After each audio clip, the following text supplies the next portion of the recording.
పుంగనూరు పట్టణం నగిరి ప్యాలెస్ నుండి ఎంఆర్ఓ కార్యాలయం వరకు హిందువులు శాంతియుత ర్యాలీ నిర్వహించారు.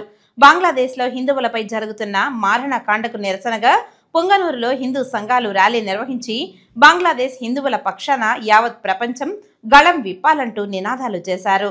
ర్యాలీలో భారీగా హిందూ సంఘాలు ప్రజలు పాల్గొన్నారు. ఈ సందర్భంగా వారు మీడియాతో మాట్లాడారు. బంగ్లాదేశ్ లో జరుగుతున్నటువంటి హైందవుల మీద దాడులు ఇది ఏదో ఒక్క రోజు రెండు రోజుల నుండి జరుగుతున్నటువంటి దాడులు కాదు. అక్కడ ఎందుకు వివాదం మొదలైంది అంటే అక్కడ ఉన్నటువంటి కొన్ని రిజర్వేషన్ల గురించి వివాదం మొదలైంది. ఆ దశలో వెళ్లకుండా అక్కడ ఉన్నటువంటి హైందవుల మీద దాడులకు మొదలు పెట్టారు. అక్కడ ఉన్నటువంటి హైందవులు చేసినటువంటి తప్పేమైనా ఉందా? ఆ బంగ్లాదేశ్ లో ఉన్నటువంటి వేరే వాళ్ళకి ఏదైనా ఏ రకంగా అయినా వాళ్ళు ఇబ్బందులు కలగజేశారా? వాళ్ళు జీవనాల్ని వాళ్ళు ఆ దేశ చట్టాలకు అనుగుణంగా నడుచుకుంటూ వాళ్ళు జీవిస్తున్నారు. అలాంటి హిందువుల మీద కనీసం 7-8 నెలలుగా నిరంతరాయంగా దాడులు జరుగుతూనే ఉన్నాయి. అయితే ఈ దాడుల్ని ప్రపంచమంతా చూస్తూ ఊరికే ఉంది కానీ ఇంతటి దారుణమైన దాడులు జరుగుతూ ఉన్నాయి.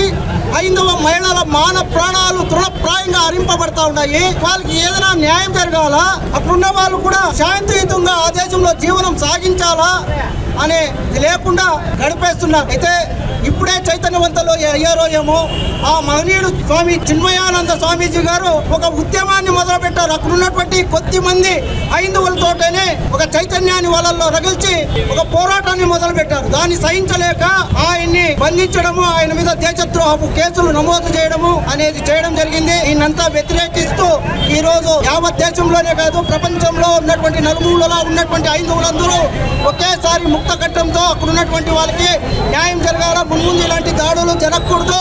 జరిగితే తీవ్రతరమైనటువంటి పరిణామాలు వాళ్ళు ఎదుర్కోవాల్సి ఉంటుంది.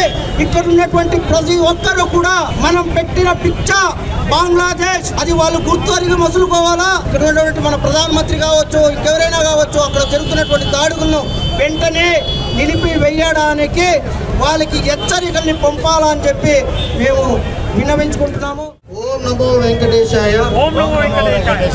ఈ రోజు బంగ్లాదేశ్ లో జరుగుతున్న హిందువులపై దాడి ఖండిస్తూ ఈ రోజు యావత్ భారత్ హిందువుల మనోభావాలు దెబ్బతినే విధంగా ప్రపంచ దేశాల్లో హిందువులపై దాడి ఇవన్నీ ఖండిస్తూ మేము పుంగనూరు పట్టణంలో పార్టీలకు అతీతంగా మేము ఒక హిందువులుగా భావిస్తూ హిందూ సమాజం పైన జరుగుతున్న దాడిని ఖండిస్తూ ఈ రోజు పుంగనూరు పట్టణంలో ఒక ర్యాలీ చేస్తూ ఎండిఓ ఆఫీస్ వరకు ఈ ర్యాలీ చేస్తూ ఆయనకి మా మనోభావాలను దెబ్బతీసే విధంగా బంగ్లాదేశ్ లో జరుగుతున్న అన్యాయాలను అదే విధంగా ప్రపంచ దేశాల్లో హిందువులపై జరిగే దాడులను కూడా ఖండిస్తూ ఈ రోజు పుంగనూరు పట్టణం నుంచి మా గొంతును భారతదేశ వ్యాప్తంగా వినిపించేలాగా ఒక వినతి పత్రం ఇచ్చేందుకు వెళ్తున్నాము. సనాతన ధర్మం అనేది హిందువుల మనోభావాలను దెబ్బతీసే విధంగా గత ప్రభుత్వాలు అయితే చేసిందేమే కానీ ఈ రోజు అందరూ ఏకమయ్యే అవసరం ఆసన్నమైంది. భారతదేశంలో జై హిందుస్థాన్ అనే మాట వినపడే విధంగా